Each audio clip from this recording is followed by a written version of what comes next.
Election commission ने तो तारीख दे दी है, 14 तारीख उन्होंने 14 दिसंबर की अनाउंसमेंट कर दी है, ऑफिशियल भी हो जाएगा वो। लेकिन अली गौहर साहब, ये तो बात हो गई हमारी इलेक्शन की, क्या अब हो ही रहे हैं अगले साल, इलेक्शन कमीशन ने ये कंफर्म कर दिया है। लेकिन अब अगर हम ये बात करें कि इस वक्त अक्सरियत में भी जो है वो आपकी जमात है बिल्कुल, और अवामी भी जो है वो आपकी जमात इस वक्त बड़ा काम कर रही है, 1.5 साल गुजार के भी गए हैं और अपनी सियासत को भी कुर्बान किया है डिफॉल्ट से बचाने के लिए पाकिस्तान को। इस वक्त अवाम आपकी जानिब देख रही है, कायद नून लीग की जानिब देख रही है कि जब वो आएंगे तो उन्हें माशी चैलेंजेस का जो सामना है आवाम को, उससे निकालेंगे। उस पर कहां तक पार्टी काम कर रही है, क्योंकि अभी आप आवाम में जाने वाले हैं। देखिए, बात ये है कि बिल्कुल आपने दुरुस्त कहा है कि मुल्क में बहुत बड़े चैलेंजेस हैं,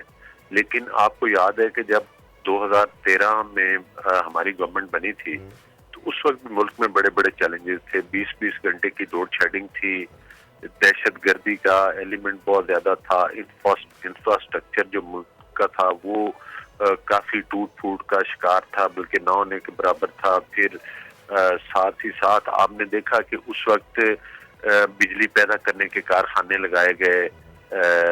पावर यूनिट्स लगाए गए, जिससे लोड शेडिंग का खात्मा हुआ, जिसमें दहशत गर्दी का खात्मा हुआ, जिसमें जो है वो ये सी पैक जैसे प्रोजेक्ट्स आए और बहुत बड़े बड़े प्रोजेक्ट्स आए, जिससे कि मुल्क की इकोनॉमी बेहतर हुई। उस वक्त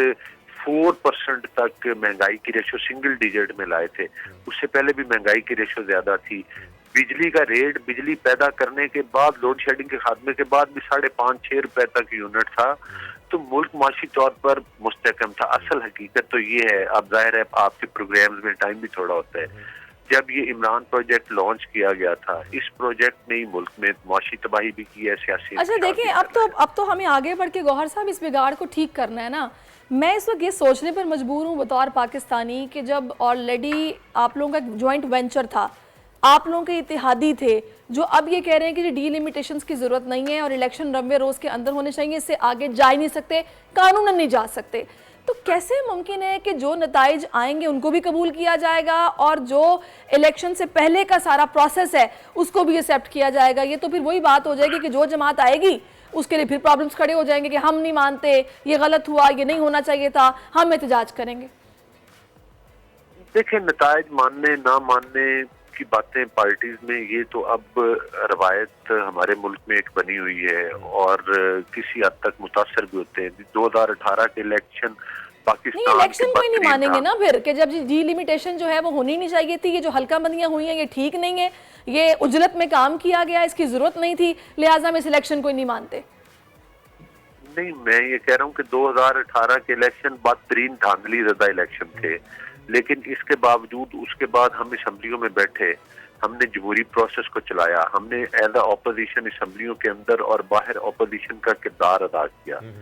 तो एक तो ये है कि पॉलिटिकल पार्टीज के तफादात होते हैं, लेकिन कोशिश करनी चाहिए कि ज्यादा ये इलेक्शन कमीशन ज्यादा बेहतर है गौहर साहब कि आप लोग पहले ही बैठ जाएं पीपल्स पार्टी के साथ और उनको या तो मना लें या उनकी मान लें, ताकि इलेक्शन मुकर्ररा वक्त पर हो जाए, क्योंकि अवाम भी ये चाहते हैं कि हम जल्द अब इलेक्शन में चले जाएं। बात की ना बड़ी क्लियरली वजाहत कर दूं। पहली बात तो ये है कि पीपल्स पार्टी हमारी एक इत्तेहादी पार्टी है